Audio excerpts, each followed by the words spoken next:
마지막이에요. 네, 힘내시고 한번 과학기술 진짜 어렵지 않아요. 그러니까 많은 분들이 이렇게 과학기술에서 조금 지문도 읽기 전에 막 이렇게 질에 겁을 이렇게 막 드시는데 겁을 막 먹으시는데 이거는 어렵지 않아요, 여러분. 진짜 보여드릴게요. 근데 이걸 할 때는 수량변화 지문을 꼭 찾으려고 봐야 되고 공식이 될 만한 공식화 파트가 있는지를 반드시 보셔야 되는 지문이에요. 네, 그래서 경제라던가 과학기술 파트는 다 공식이 나와 있어요, 여러분. 근데 이제 그게 뭐뭐 할수록 뭐뭐 하고 이런 식으로 뭐 이런 거 뭐 증가 감소 그때 말씀드렸던 거 그거 찾는 데에 좀 집중하시고 항상 말씀드렸듯이 마지막 문장이라던가 뭐 이런 거 되게 중요하니까 거기에 거기에 집중하셔서 보시면 그게 어렵지 않구나 라고 좀 마음의 평화가 찾아올 겁니다. 자, 해볼게요. 자, 여기 볼게요. 자, 개체의 생존을 위해서는 움직이는 물체의 시각 정보를 효율적으로 처리하는 것이 중요하대요. 자, 예를 들어 자, 숲속을 걸을 때 특별한 주의를 기울이지 않았음에도 복잡한 형태의 나무들 사이에서 작은 동물의 움직임을 재빨리 알아챌 수 있다는 얘기죠. 나무는 움직이지 않기 때문에 시간차를 두고 획득한 두 이미지 차이를 통해 그 움직임을 간단히 알아차릴 수 있을 것 하지만 실제로는 가만히 한 곳을 응시하더라도 그럼 우리가 가만히 한 군데를 바라보더라도 안구가 끊임없이 움직이고 있어서 망막에 맺히는 이미지 전체가 시간에 따라 변함으로 그러니까 이미지 전체가 시간에 따라 변한다는 거예요. 더 정교한 정보 처리가 필요하다. 이렇게 끊겼죠. 그럼 지금 이 글에서 말하고 싶은 건요. 실제로 가만히 한 곳을 바라봐도 안구가 막 움직인다. 저 이미지 전체가 시간에 따라 변한다라는 거예요. 자, 최근 미세 전극이 일정한 간격으로 촘촘히 배열된 마이크로칩을 이용하여 그럼 최근에는 뭘 이용해요? 마이크로칩이라는 걸 이용하여 망막에서 발생하는 전기적 신호를 이랬거든요. 그럼 여러분 여기에서 뭐 읽으셔야 돼요? 자, 어떠한 이거 지금 생물 지문이란 말이에요. 어떠한 기관에서 하는 역할이나 기능 같은 게 나오면 알고 계셔야 돼요. 그럼 지금 망막에서는 뭐 하는 거예요? 망막에서 발생해요. 뭐가요? 전기적 신호가 발생하는 거죠. 아, 그러면 망막에서 전기적 신호가 발생하는구나 라고 알아두시고 마지막 문장이에요. 실시간으로 관찰할 수 있게 된 거예요. 뭐 때문에? 마이크로칩 때문에요. 자, 이런 고차원적인 시각정보 처리가 뇌에서 전적으로 이루어지는 게 아니라 자, 사실은 시각정보 처리에 대한 지문들은 많아요. 그쪽에서 항상 말하는 건 고차원적인 시각정보 처리는 뇌에서 모두 이루어지는 게 아니라 이 뒤가 밑줄이네요. 망막에서 시작된다는 증거를 발견하게 되었다라는 거죠. 그럼 정리하면 첫 번째 문단에서 정리하면 망막에선 전기적 신호가 나와 그걸 마이크로칩으로 실시간 관찰이 가능해졌어. 고차원 시각정보 처리가 망막에서 시작된다라는 거예요. 자, 망막은 어떻게 전체 이미지가 흔들리는 속에서 왜 흔들린다고 했죠, 여러분? 우리 안구가 끊임없이 움직인단 말이에요. 자, 그래서 작은 동물의 움직임에 대한 정보를 골라내는 것일까? 자, 말씀드렸죠? 질문이 떴어요. 그럼 이 질문에 대한 대답이 뭐라고요?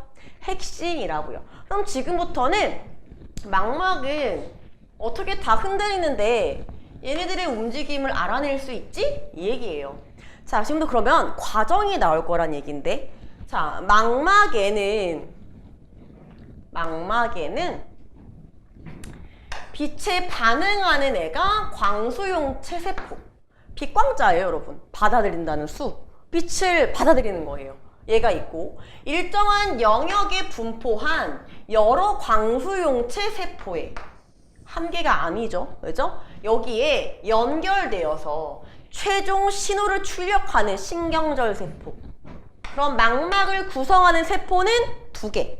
빛에 반응하는 게 광수용 체세포, 두 번째가 최종 신호를 출력하는 게 신경절세포. 자, 존재한다. 망막의 구성에 대해서 나왔어요. 신경절 세포 가운데 특정 종류는, 자, 이런 경우 어떤 느낌 나세요, 여러분? 다만이나 특히 하고 유사한 느낌 나시나요? 저만 나나요? 자, 얘를 말했는데 얘네 가운데에서 자, 특정 종류예요. 얘네만 강조했잖아요. 이 여러 개 중에서 얘네만 강조했어요. 각 세포가 감지하는 부분이 이미지 전체의 이동 경로와 같은 경로를 따라 움직일 때는 정지적 신호를 발생하지 않고, 자, 이거 딱 봐도 뭐예요, 여러분? 수장 변화 지문 느낌 오셔야 돼요. 대칭적 구조, 대구법이잖아요, 여러분. 체크 들어가야죠. 자, 이런 특정 종류에는 이미지 전체 이동 경로와 같은 경로를 따라 움직일 때, 이때는 같은 경로일 땐 정기적 신호 발생 X. 자, 다른 경로를 따라 움직일 때만, 다른 경로일 때만 신호를 발생시킨다. 정기적 신호가 나온다는 얘기예요. 네. 자, 아까 이런 거니까 내가 만약에 내가 이렇게 있는데 나는 이렇게 위아래로 움직여요. 근데 어떤 내가 보고 있는 세상이 양옆으로 간다 라 그러면 이건 알아챌 수 있다는 얘기예요. 근데 똑같이 내가 위로 가면 걔도 위로 가고 이런 식으로 똑같은 이동으로 움직인다 그러면 정기적 신호가 발생하지 않는 특정 종류들이 있다는 얘기. 신경절 세포에는. 자, 안구의 움직임에 의한 상의 떨림은 망막 위에서 전체 이미지가 같은 방향으로 움직이는 변화를 만들어내는 거예요. 그래서 작은 동물의 상은, 모습은, 이와는, 자, 여기죠. 작은 동물의 상은 이것하고는 이동 경로가 다르기 때문에, 그러니까 신경절 세포의 특정 종류들이 이제 전기적 신호를 발생시키는 거예요. 이동 경로가 다르니까. 그래서 그 부분에 분포한 특정 종류, 마지막 문장이에요. 신경절 세포만이, 얘만이 뭘 발생해요? 정기적 신호를 발생시키는 거예요. 그래서 우리가 작은 것도 잘 볼 수 있게 되는 거죠. 누구 때문에? 신경절 세포 중에 특정 종류인 애들, 다른 방향으로 이동할 때, 이동 방향이 다를 때 신호를 보내는 애들 때문에 볼 수 있다는 얘기예요. 여기까지 되세요? 자, 망막의 또 다른 신호 처리의 예로. 그럼 지금까지 우리가 본 이 두 번째 단은 망막의 신호 처리의 하나의 예예요. 근데 또 다른 예, 다른 예로 첫 번째 예, 망막 신호 처리 첫 번째 예였어. 자, 이제는 내가 두 번째 또 다른 예로 보여줄 건데, 움직이는 테니스 공을 치는 경우를 생각해 보자. 이번에는 작은 동물 정도가 아니라 움직이는 테니스 공을 치는 경우래요. 충분한 밝기의 빛이 도달하더라도, 그럼에도 망막에서 시각 정보가 처리되는데 수십 분의 1초가 걸린다. 한마디로 시간 지연이 일어난다는 얘기예요.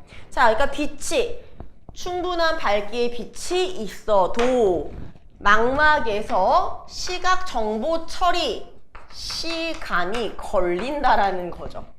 강하게 친 테니스 공은 이 시간 동안 약 2m로 이동할 수 있어서 라켓을 벗어나기 충분한데도 어떻게 우리가 정확하게 쳐낼 수 있지? 질문이 떴어요. 그죠? 그러면 굉장히 빠르고 멀리 가는 건데 이걸 우리가 정확하게 칠 수 있는 게 뭐냐? 지금 망막의 또 다른 신호 처리 과정 두 번째 보여주려고 해요. 넘어갈까요?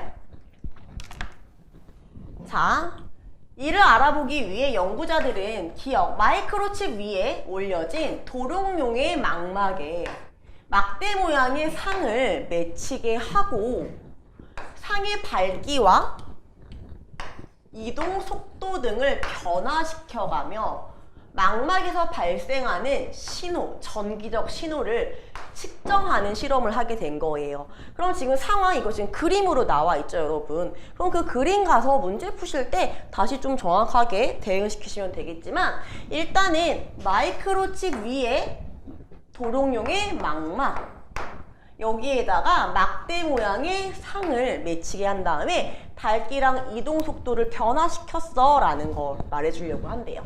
자, 폭이 0.13mm인 막대 모양의 상을 60분의 1초 동안만 맺히게 한 후에 과정이에요. 상 아래에 위치한 하나의 신경절 세포에서 나오는 전기적 신호를 측정한 실험의 경우. 그럼 첫 번째 실험인 거예요, 얘가.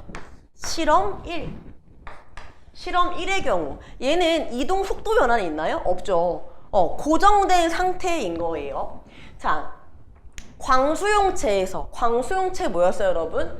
빛에 반응하는 채 세포였죠. 그죠?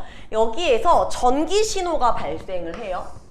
자, 여러 신경세포를 거치는 과정에서 시간 지연이 일어나므로.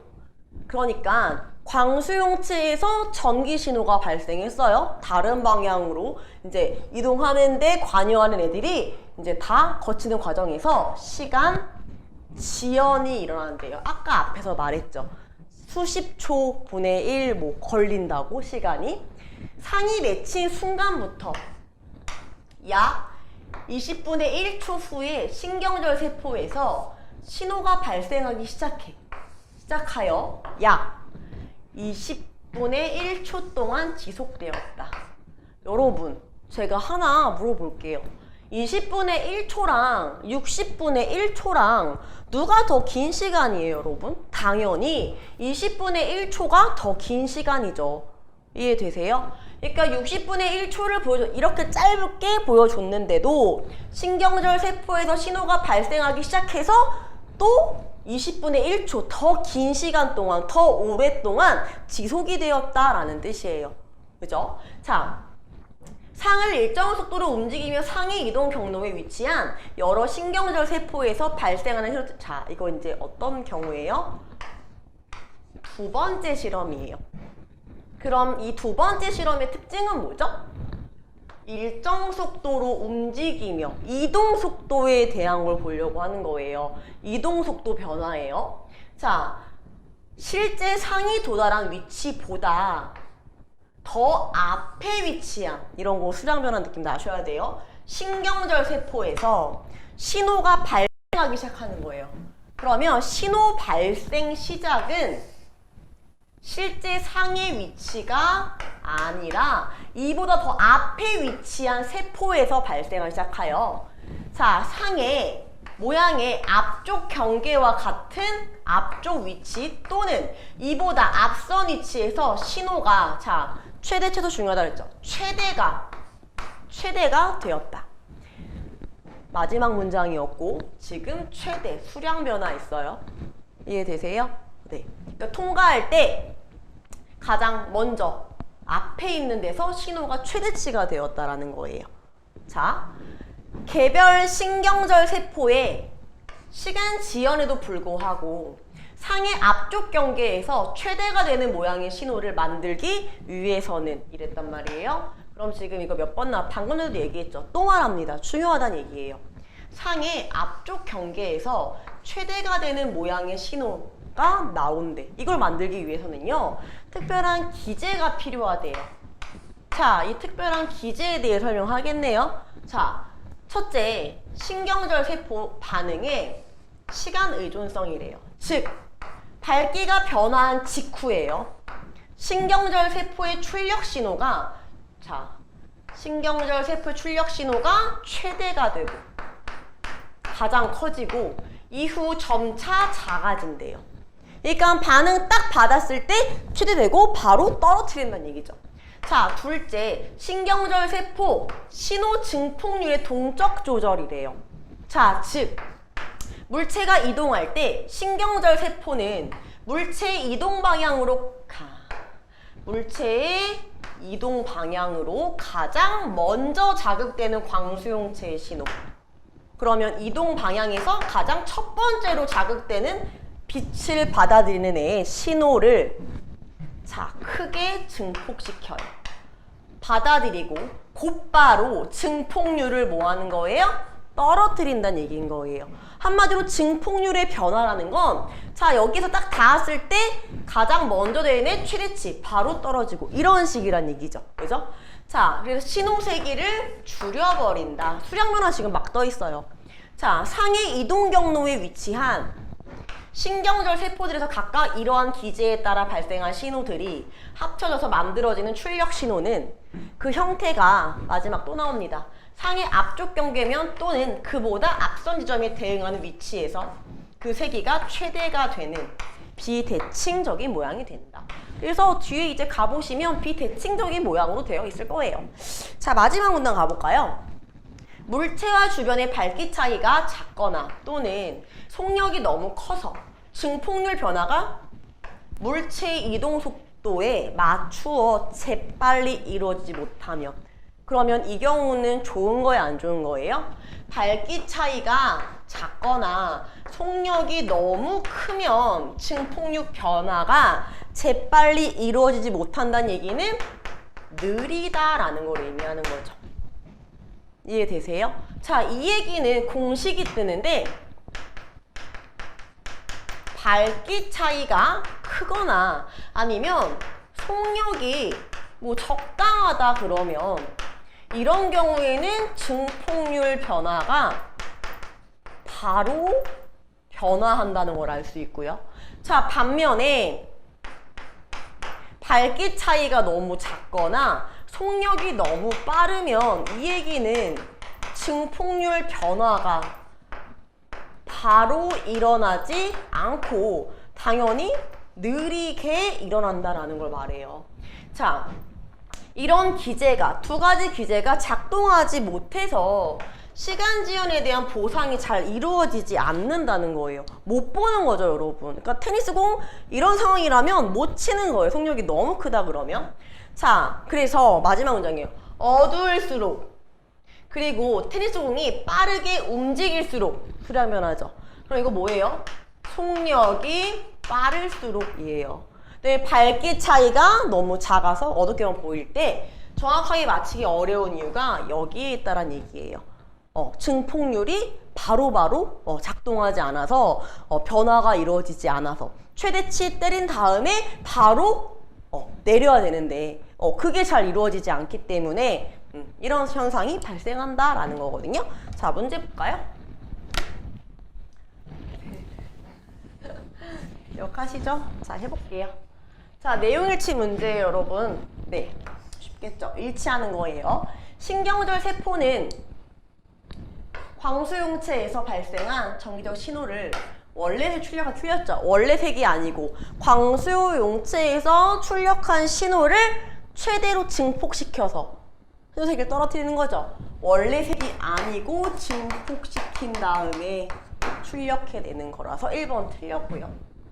한 곳을 가만히 응시할 때는 망막에 형성된 이미지 떨림 자, 떨림 발생합니다. 안구가 겁나 흔들린다고 얘기해봐. 안구가 끊임없이 움직임으로 이미지 전체에 떨림이 있어. 이렇게 한 곳을 바라봐도 틀렸고요. 정지한 물체의 상에 대해 정기적 신호를 출력하지 않는 애들 존재하죠? 이런 애들 어떤 애들이에요? 정지된 물체에서 출력하지 않아요. 이런 애들은 이동 방향이 같을 때 출력하지 않아요. 신경절 세포 중에 특정 종류, 얘네는 다른 이동 방향으로 가는 애들을 이제 발생을 시키는 거고, 같은 방향으로 이동하게 되면 걔네들은 신경절 세포임에도 불구하고 신호 발생하지 않는다고 얘기했었죠. 그럼 답은 3번이네요. 자, 마이크로칩은 망막에 도달한 빛을 정기적 신호로 변환시켜. 틀렸죠? 정기적 신호로 바꾸는 거, 정기적 발생하는 건 망막이 하는 거지 마이크로칩이 하는 게 아니에요. 마이크로칩은 미세 전극에 따라서 망막에서 나온 이런 정기적인 신호, 신경절 세포에 나온 이런 신호를 관찰할 수 있게 만드는 도구인 거지 변환시키는 게 아닙니다. 자, 이게 틀렸어요. 빛의 밝기가 일정할 때 하나의 신경절 세포에서 발생하는 신호 세기는 일정합니까? 일정하지 않았죠. 그죠? 속력에 따라 달라질 수 있고요. 그죠? 신호 세기는 일단 증폭했다가 급격하게 내려가는 게 있기 때문에 일정하게 유지된다고 말할 수도 없어요. 5번도 틀렸어요. 답은 3번. 11번. 그래프 나왔을 때 제가 뭐 보라고 말씀드렸나요? 네. 자, 일단 X축, Y축이 뭐를 의미하는지 보라고 말씀을 드렸고요. 네.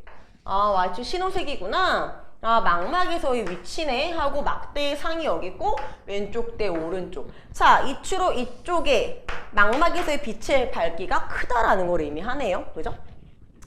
자, 적절한 것을 있는 대로 고르래요. 적절한 것. 다음 그림은 A 실험에서 어느 순간 망막에 형성된 빛의 밝기 분포와 신경절 세포의 출력 신호를 위치에 따라 나타낸 것이다. 자, 그러면 망막에 형성된 빛의 밝기 분포, 신경절 세포의 출력 신호예요. A, B, C는 각각 서로 다른 조건에서 측정한 결과로서 자, 지금부터 조건 나오죠. B와 C는 속력이 같아요. 그러면 B와 C 속력 부분에서 얘네 둘은 속력이 같대요. 자, 같고 상과 주변의 밝기 차는 다르대요. 그럼 속력은 같지만 밝기 차이는 B하고 C가 다르다고. 자, A는 속력이 다르대요. 그럼 여기에 속력. 얘네들은 같지만 A는 속력이 다르다고요. 자, A, B, C 모두 이동 방향은 똑같대요. 해놓고 나와 있어요. 자, 기억. 상은 오른쪽에서 왼쪽으로 이동하고 있다. 아까 그랬죠. 자, 어떤 물체가 있으면 앞쪽 부분에 가장 먼저 광수용체가 받아들이는 그 부분에서는 증폭 최대치. 가장 증폭이 크다. 가장 강한 신호라고 나와 있어요. 찾으셨나요, 여러분? 가서 찾아보셔야 돼요. 네. 그래서 먼저 이미지가 딱 떴다. 그러면 걔가 가장 강한 신호인 거거든요. 자, 그러면 이렇게 보면 지금 여기에서 가장 강한, 신호세에 가장 강한 건 누구예요? A예요. 그죠? 자, 여기서 가장 셌기 때문에 얘가 먼저, 속력이 빨라서 얘가 먼저 닿았다는 거죠. 그래서 이 막대의 상이 여기에서 여기로 간다는 거 의미예요. 그래서 가장 처음에 부딪힌 애가 가장 큰 신호세기를 갖는 거죠. 가장 최대 증폭이니까. 그래서 A에서 어디로? B로. 그럼 이 얘기는 막대의 상은 오른쪽에서 왼쪽으로 이동한다는 걸 알 수가 있어요. 당연히 수량 변화 쪽에서 지금 찾은 거예요. 그죠? 그러면 기억은 맞는 말이에요. 상의 속력은요, A가 B보다 크다라고 얘기했거든요. 자, 속력이 그 마지막 문단에 속력이 너무 빠르면 어떻게 돼요? 증폭률의 변화가 바로 일어나지 않는다 그랬어요. 원래는 최대 찍었다가 바로 내려야 되는데 속력이 너무 빠르면 빠를수록 그게 좀 느리다고 기억나세요? 자, 그러면 여기 보시면 자, 이렇게 갔어요. 갔다가 얘는 이 정도의 경사로 떨어지죠. 각도가 이 정도. 근데 B 같은 경우에는 이 정도예요. 자, 그럼 이거 둘을 비교해 봤을 때 증폭률의 변화는 누가 더 낮아요? A가 더 느려요. 더 완만하단 말이에요, 여러분. 자, 그럼 이 경우 A가 속력이 더 빠르다라는 걸 알 수가 있죠. 그래서 이거는 맞는 말이에요. 그럼 디귿. 상과 주변 밝기 차이가 있죠. 자, B하고 C는 속력은 똑같은데 지금 신호세기의 차이가 있는 건 뭐 때문이에요? 밝기 차이 때문이에요. 자, 그러면 이때 B가 C보다 작다고 했어요. 그죠? 자, 보면은 누가 더 완만해요? C가 더 완만하죠. 증폭률 변화가 더 느린 거예요.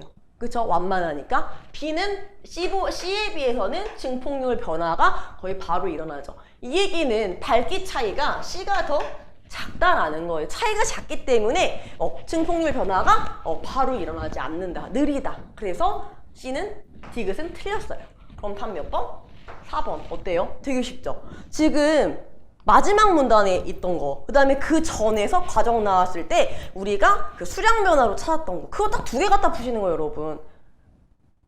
이해되세요? 자, 문제가 또 하나 있죠.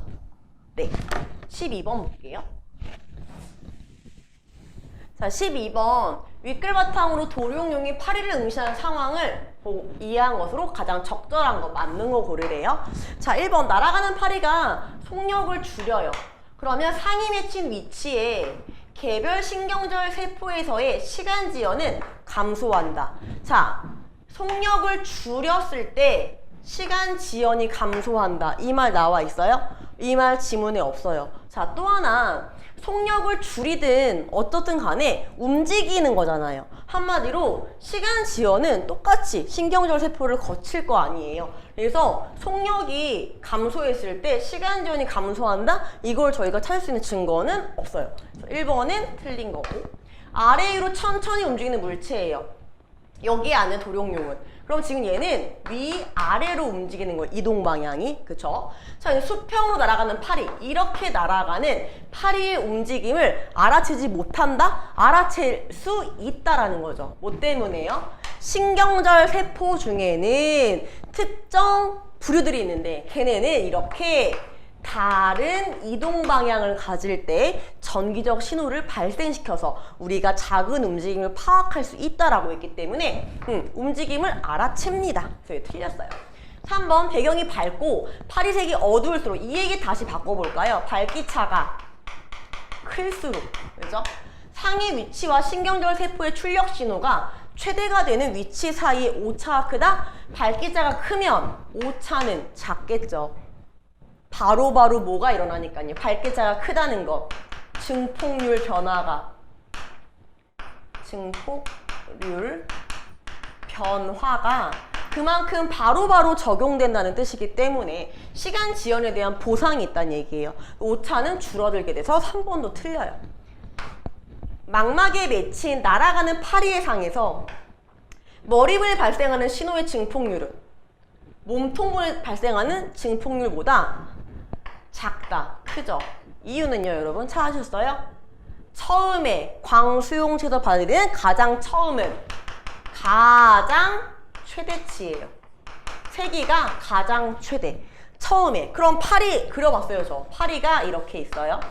이렇게 있을 때 자, 여기를 딱 지나가요. 그럼 여기 먼저 신호가 생기겠죠. 그럼 이때 파리가 날아갈 때 여기 이 머리 부분, 이 부분이 첫 번째. 그럼 얘가 신호가 가장 크고 떨어지고 그 다음이 몸통인 거예요. 그죠? 자, 그래서 수량 변화로 찾았던 거. 그러면 증폭률은 당연히 머리에서 발생하는 애가 몸통보다 훨씬 더 커요. 최대 증폭이기 때문에. 그래서 4번 틀렸어요. 자, 5번. 도룡뇽이 눈을 깜빡일 때 정지한 파리의 모습이 60분의 1초 동안 사라지게 된다면 파리상이 있던 위치의 신경절 세포에서는 60분의 1초보다 오래 신호가 지속된다? 아까 20분의 1초였죠. 시간 누가 더 길다고요? 20분의 1초가 더 길다고요. 네, 그래서 이거는 정답. 정답은 5번. 이렇게 푸시는 거예요. 여기까지 되세요? 네, 자, 어때요? 그렇게 막 겁을 먹을 필요가 없죠. 자, 이제 기술 지문. 그 다음 지문은 기술 지문이에요. 지금은 생명이라는 파트였다면 과학이었죠. 이제는 기술 지문. 자, 넘어가 볼게요. 자, 대규모 데이터를 분석하여 데이터 속에 숨어있는 유용한 패턴을 찾아내기 위해 다양한 기계학습 기법이 활용되고 있다. 자, 기계학습을 위한 입력 자료를 데이터 세트라 하며 사실은 이런 개념 용어는 정리하는 게 맞다고 저는 생각을 해요, 여러분. 그게 나오든 나오지 않든. 자, 그럼 이 글은 기계학습 나왔죠? 기계학습 나왔죠? 그러면 이제 기계학습에 대한 글이구나라는 걸 읽을 수가 있고, 자, 일단 기계학습을 위한 입력 자료를 우리가 데이터 세트라고 부르고, 자, 이를 분석하여 유용하고 가치 있는 정보를 추출할 수 있대요. 자, 데이터 세트의 각 행에는 이런 거 사실은 원래 보셔야 돼요. 자, 데이터 세트의 입력 자료에 모르시겠으면 헷갈리시면 입력 자료의 각 행에는 개체에 대한 구체적인 정보가 저장되고 각 열에는 개체의 특성이 기록이 된다. 원래 이런 건 내용일치로 많이 나올 수 있는 부분이에요, 여러분. 대칭되잖아요. 그죠? 개념이고. 마지막 문장이에요. 집중. 개체 특성은요. 범주형과 수치형으로 구분이 되는데 예를 들어 성별은 범주형이며 체중은 수치형이다.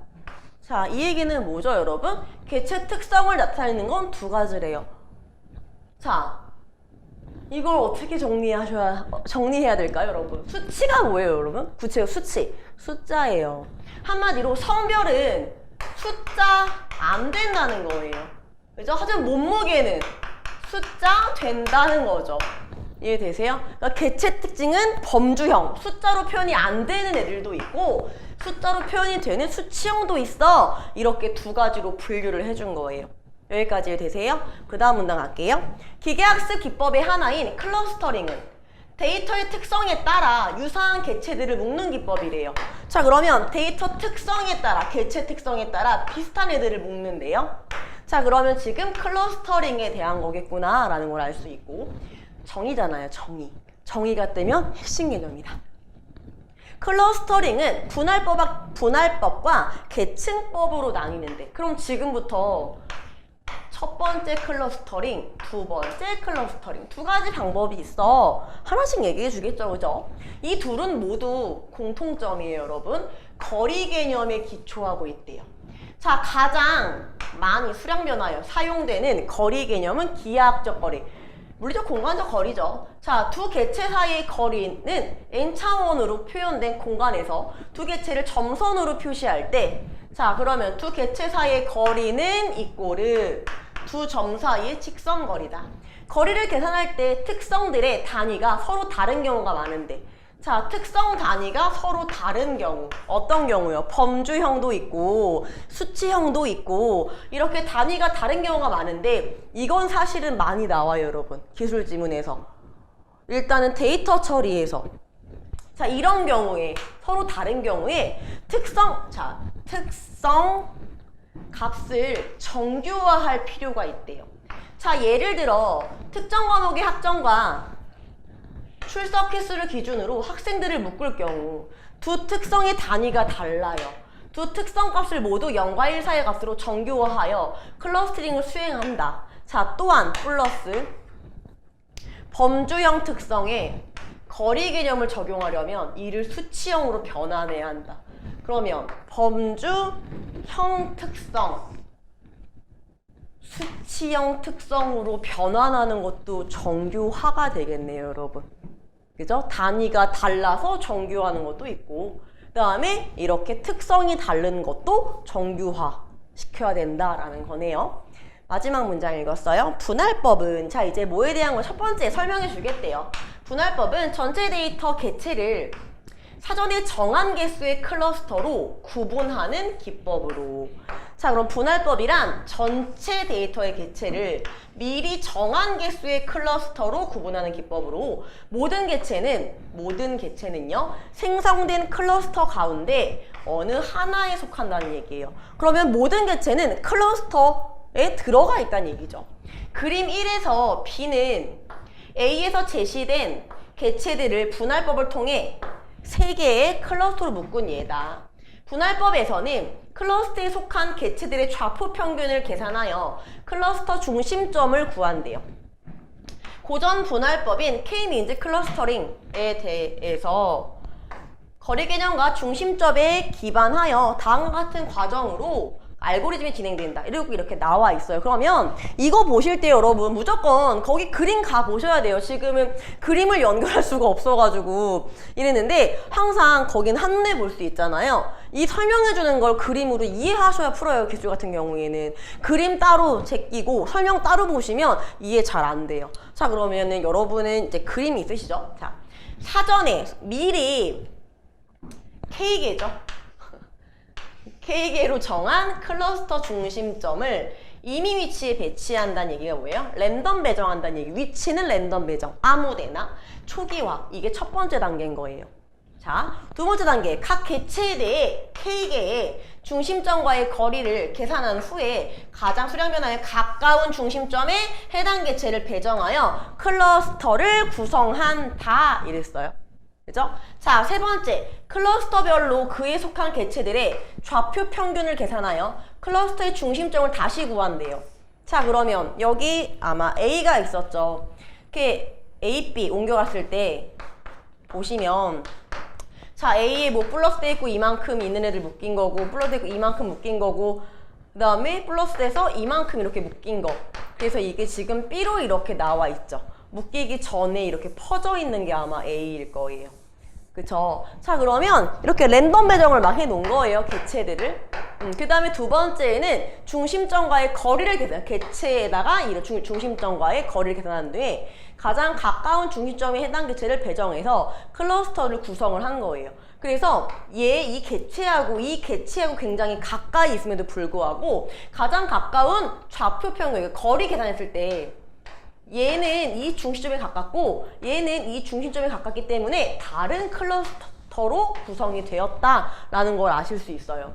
자, 그 다음에 2와 3의 과정을 반복 수행해서 더 이상 변화가 없는 상태에 도달하면 알고리즘 규칙이 종료, 끝난다는 얘긴데요. 실험 종료예요. 그러면 여기에 지금 중심점이 플러스 이렇게 랜덤 배정이었는데 이거를 반복하는 거예요. 그럼 어느 순간 플러스 이렇게 중심점이 자기 자리를 찾아가서 고정되는 이 상태. 이때가 종료, 끝, 알고리즘 종료되는 시점이란 얘기죠.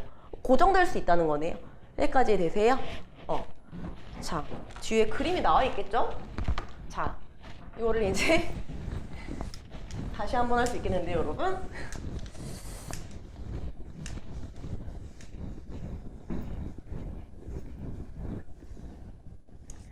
자, 분할법에서는 이와 같이 개체와 중심점과의 거리를 계산하여 클러스터의 개체를 배정하므로, 그러면 클러스터의 개체를 배정할 때 개체와 중심점과의 거리를 계산하는 거죠.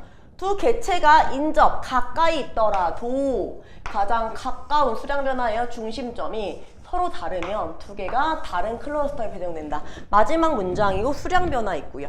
자, 보면 이런 거예요. 자, 중심점 초기화가 1단계예요, 여러분. 그죠? 특성 1과 특성 2. 그러면 초기화 때는 무슨 배정이에요? 랜덤 배정인 거예요. 랜덤으로 이렇게 다 넣어놨어요. 개체도 이렇게 해놓고.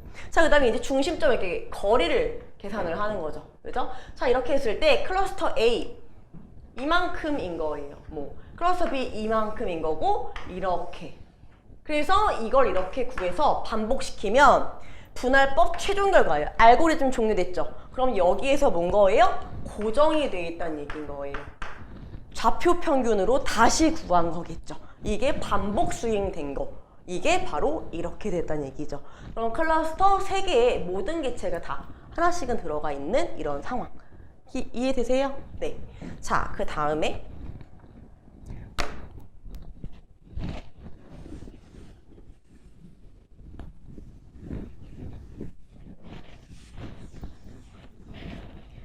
자, 클러스터링이 잘 수행되었는지 확인하려면 클러스터링 결과를 평가하는 품질 지표가 필요하대요. 첫 번째 문장이에요. 이제 뭐에 대해 말하려고 그래요? 품질 지표.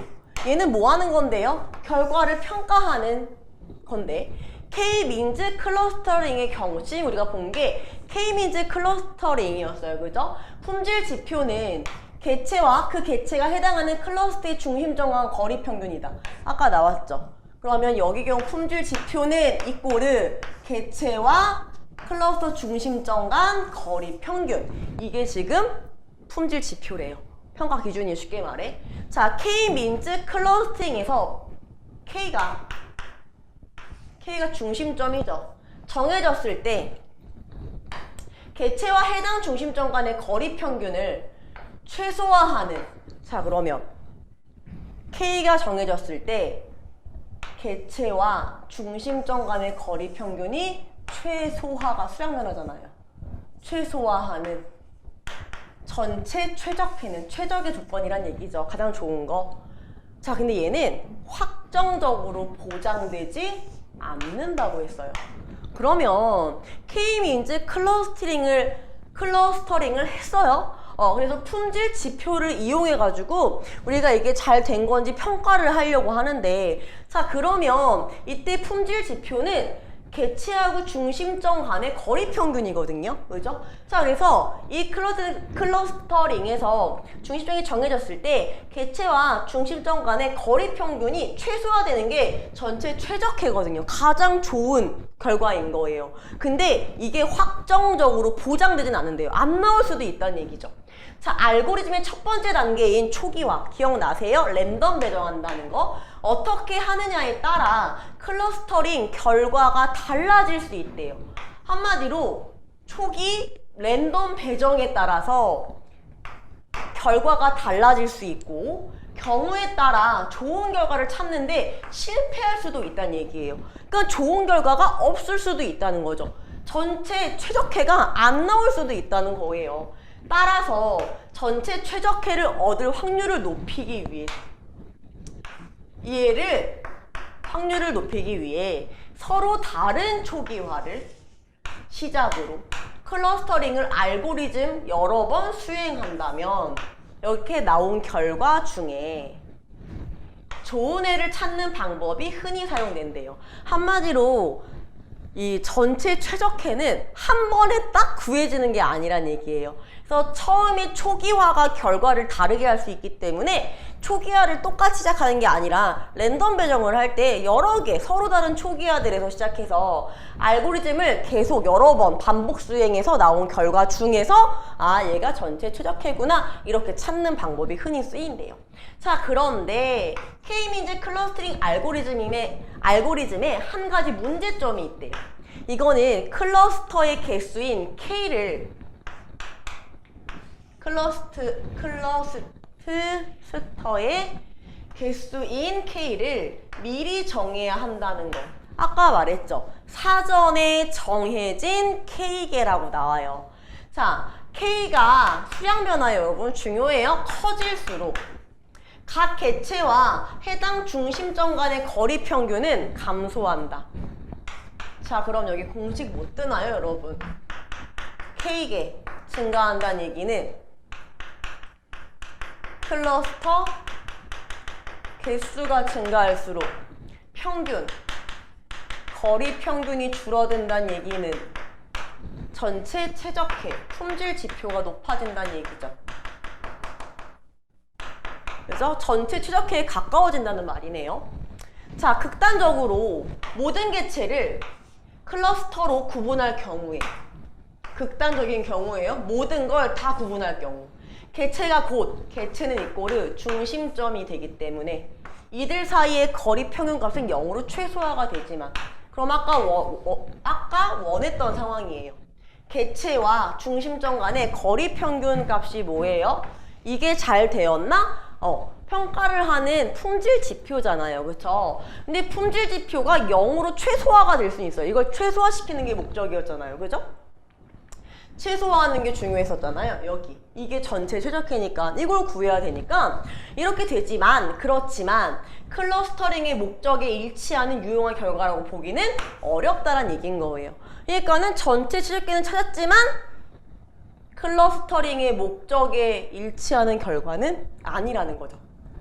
따라서 작은 수의 K로, 작은 수의 클러스터 개수로 알고리즘을 시작하여 클러스터링 결과를 구한 다음에 K를 점차 증가시킨, 점점 늘려가는 거예요. 자, 이렇게 하면서 유의미한 품질 향상이 있는지 확인하는 방법이 자주 사용된다는 얘기는 이제 평균값이 점점 줄어드는지 이거를 확인해 본다는 거죠. 아셨나요?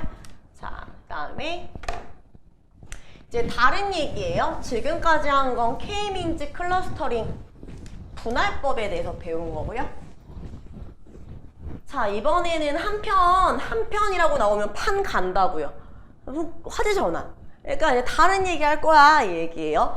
지금까지는 분할법이었어. 이제는 다른 얘기를 할 거야 라고 얘기해 주는 거예요, 여러분.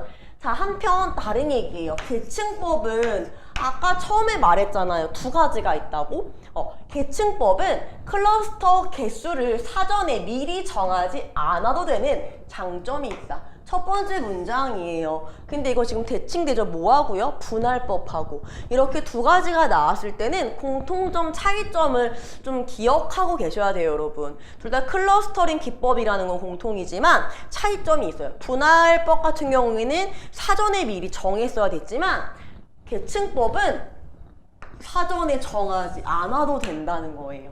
그림 이와 같이 개체들을 거리가 가까운 것들로부터 차근차근 집단으로 묶어서 모든 개체가 하나로 묶일 때까지 추상화 수준을 수량 변화, 높여가는 상향식으로 알고리즘이 진행돼요. 개통도를 산출한대요. 그럼 그림 볼까요? 자, 상향식 그룹화를 시킨대요. 특성 1, 특성 2. 첫 번째 묶이고 그 다음 묶이고 첫 번째, 두 번째. 이래서 개통도가 산출이 되는데 이때 이거 뭐예요? 같은 특성 애들 점점 위로 올라갈수록 뭐란 얘기예요? 추상화 수준이 높아진다는 걸 의미하는 거 이해되세요? 여기에는 개별적이고 구체적이죠. 얘네가 묶이면서 점점 어때지는 거예요? 추상화 되는 거잖아요, 여러분. 여기까지 이해되세요? 자, 그래서 따라서 계층법은 개체들 간에 위계관계가 뭐예요? 서열관계가 있는 경우, 효과적으로 쓰일 수 있대요. 그럼 위계관계, 우리가 국어로 본다면 상하 개념의 관계가 있으면 돼요. 예를 들어 서울특별시라고 하면 여기는 관악구인가요? 관악구, 성동구, 강동구 이런 식으로 서울이라는 지역 아래에 여러 가지 하위 개념들이 있죠. 그래서 서울이 상위어가 되는 거고 이 여러 가지 구들이 하위어가 된단 말이에요. 자, 그게 바로 뭐예요? 유계관계가 있다라고 볼 수 있는 거. 상하 관계가 있는 걸로 이해하시면 돼요. 자, 개통도에서 점선으로 마지막 문장이에요. 점선으로 표시된 수평선을 아래 위로 이동시킬 수 있다고요. 자, 이렇게 하면 클러스터링의 추상화 변경 가능하다. 위로 올라가면 추상화의 한계잖아요.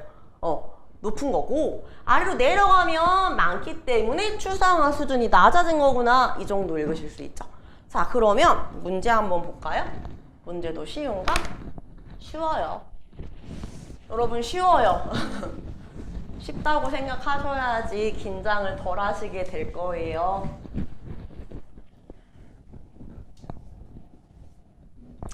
자, 볼게요. 윗글의 내용과 일치하는 거 보래요. 자, 클러스터링은 개체들을 묶어서 한 개의 클러스터로 생성하는 기법 아니죠.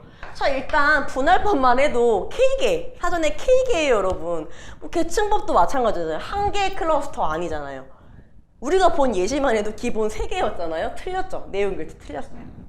분할법에서는 클러스터링 수행자가 정확한 계산을 통해 초기 중심점을 찾아내는 건 이거는 초기화, 랜덤 배정, 임의로 배정하는 거였죠. 그래서 계속 반복, 2, 3번을 계속 반복하면서 찾아내는 거죠, 중심점. 그래서 2번 틀렸고요. 분할법은 하향식 클러스터링 기법이로. 자, 밑으로 내려갈수록 되는 클러스터링 기법 이런 말 안 나왔는데 일단 한 개체가 여러 클러스터에 속할 수 있다? 안 되는 거죠. 여기가 틀렸죠. 한 개체는 무조건 클러스터 하나죠. 아까 그림 보세요, 여러분. A하고 B하고 했을 때 무조건 하나의 개체는 하나의 클러스터에만 들어갈 수 있다라는 거 글도 있었고 그림을 봐도 그렇습니다. 이해되세요? 자, 그 다음에 틀렸어요. 계층법으로 개통도를 산출할 때 클러스터 개수는 미리 정하지 않아도 된다. 이게 계층법의 장점이었죠. 답 4번이고요. 계층법의 개통도에서 수평선을 아래로 내리면 당연히 낮아진다고 말씀드렸죠. 좀 더 구체적으로 되니까요. 자, 그 다음에 17번이겠죠, 그죠? 자, K-민즈 클러스터링에 관한 추론 문제예요, 여러분. 적절하지 않은 거 고르래요. 그러면 얘 같은 경우에 딱 봐도 분할법이겠구나라는 걸 생각해 보시면 될 것 같고, 특성이 비슷한 두 개체가 서로 다른 클러스터에 배치될 수 있다. 마지막 문장이지 않았어요, 여러분? 인접해 있는 두 개체라는 건 특성이 비슷하다라는 거죠. 하지만 중심점과 개체와의 거리로 보는 거기 때문에 마지막에 동의 성격이 약간 유사한 인접해 있는 개체라도 상이한 클러스터에 배정될 수 있다. 마지막 문장. 전 기억나는데 여러분도 기억나시죠? 자, 초기 중심점의 배치 위치에 따라 이건 랜덤이에요. 클러스터링 품질 달라질 수 있다. 맞죠? 품질 지표 달라질 수 있다고 말했었죠. 초기화에 따라 결과가 달라질 수도 있다고 그 문장 찾으시면 돼요. 맞고요. 클러스터 개수를 감소시키면, K개 감소시키면 결과의 품질 지표 값이 증가한다라고 얘기했어요. 그럼 이거 아까 어딨죠? K개를 증가시키면 품질 지표 값이 어떻게 이거 평균 거기 찾아야 되는데 저 본문에 공식이 있었는데 걔를 봐야 될 것 같은데요, 여러분. 저도 볼게요. 여기 있는 거 보면 이거 어디 있을까요? K개. 자, 품질 지표 값은 뭐예요? 일단 거리 평균이에요, 여러분. 거리 평균이 증가한다 그랬어요. 자, 그러면 K개. 이거. 자, 여기요. K가 커질수록 거리 평균은 감소한다. 이 문장 찾으셨어요, 여러분? 네, 여러분 찾으셨어야 돼요. 감소한다고요. 자, 그러면 K값을 감소시키면 거리 평균은 증가한다. 역성립하죠. 그럼 3번 정답이에요. 수량 변화에 여러분, 제가 뭐 딱히 막 기술적인 거 알려드린 거 아니에요. 과학기술은 철저하게 수량 변화 지문 바탕으로 마지막 문장을 바탕으로 공식을 찾으셔야 돼요. 이거를 뭔가 배경 지식으로 풀려고 한다거나 과학기술로 보시면 굉장히 어렵게 느껴져요. 자, 초기화를 다르게 하면서 알고리즘을 여러 번 수행하면 전체 최적화가 결정 틀렸죠. 전체 최적화는 확정적이지 않다고 했어요. 심지어 반복을 해도 좋은 결과를 얻지 못할 수도 있다. 이렇게 얘기했단 말이에요. 그래서 이게 결정된다라고 말할 수 없어요. 불확실합니다. 확정적이지 않다. 답 4번 틀렸어요. 5번. 자, 묘 K를 정해서 알고리즘을 진행하면 각 클러스터의 중심점은 결국 고정된 이때 알고리즘 종료죠. 그죠? 그래서 고정돼서 더 이상 변화하지 않으면 그때 종료니까 고정된 거에서 변화하지 않는구나 볼 수 있어요. 정답이고. 자, 마지막 문제.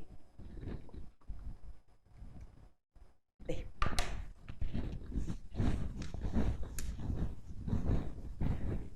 자, 적용 문제죠. 그죠? 딱 봐도 적용할 때요. 그러네요. 여러분, 적용할 때 적용하지 않은 것. 자, 땡땡 기업에서 타겟 시장을 선정해서 마케팅을 실행하기 위해 전체 시장을 세분화 나누고 싶대요. 자, 클러스터링 하고 싶다는 얘기겠죠. 세분화를 위해 특성이 유사한 고객을 묶는 기계학습 기법 도입을 검토 중이래요. 한마디로 고객을 묶으려고 우리가 클러스터링 고민하고 있어. 이 기업에서는 고객의 거주지, 성별, 나이, 수준 등의 인구 통계학적인 정보와 이랬어요. 그럼 인구 통계학이 뭐예요, 여러분? 수치죠. 그럼 이때 얘는 수치형 특성이라는 걸 알 수가 있고요.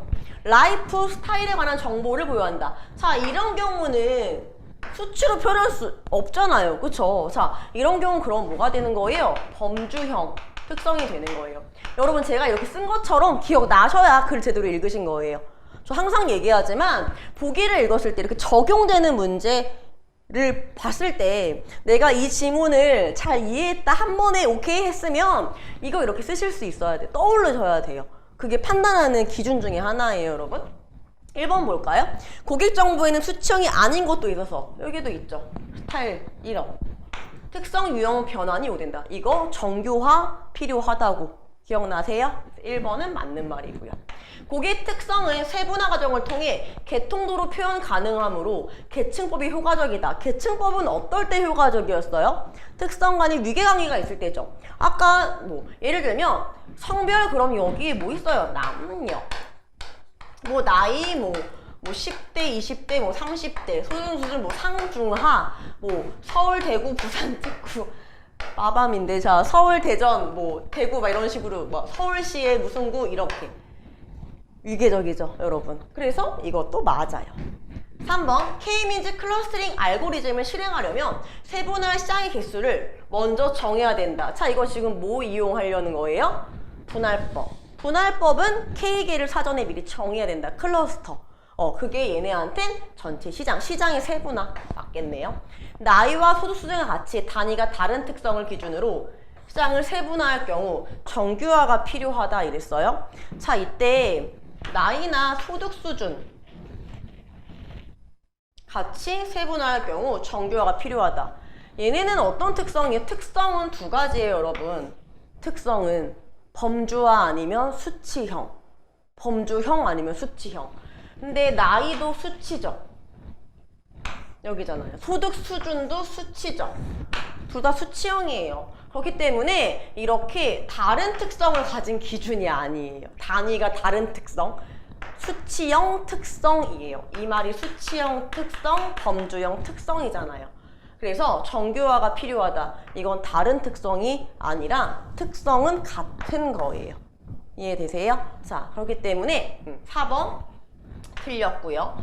모든 고객을 별도의 세분화된 시장들로 구분하여 1대1 마케팅을 한다면 그럼 이건 뭐예요? 자, 극단적으로 생각해 봤을 때 모든 개체를 모든 클래스 배정할 때 거기에요. 극단적인 경우. 그때 평균값은 0이 되지만 우리가 원하는 유용한 결과는 아니다. 좋은 결과 아니다. 그 문장 기억 찾으셨어야 돼요, 여러분.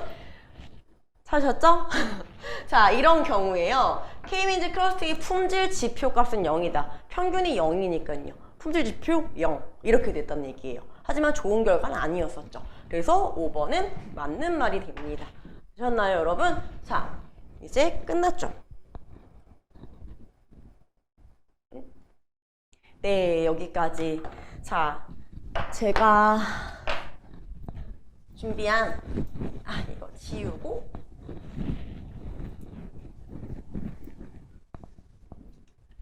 자, 제가 준비한 해설 강의, 리트 해설 강의는 일단 여기까지예요, 여러분. 그래서 일단은 수업 방식이 이렇다. 제가 뭐 막 절대적으로 막 이게 무조건 맞아요. 막 이렇게 강제 막 강요하고 이럴 순 없지만 제가 지금 15년 뭐 이렇게 강의를 해보면서 현장에서 적용해보고 이렇게 해본 결과 저는 제 방법이 도움이 될 수 있었으면 좋겠다라는 생각을 많이 했고요. 저번 시간에 제가 정말 많이 사실 오늘도 처음에 되게 긴장을 했어요.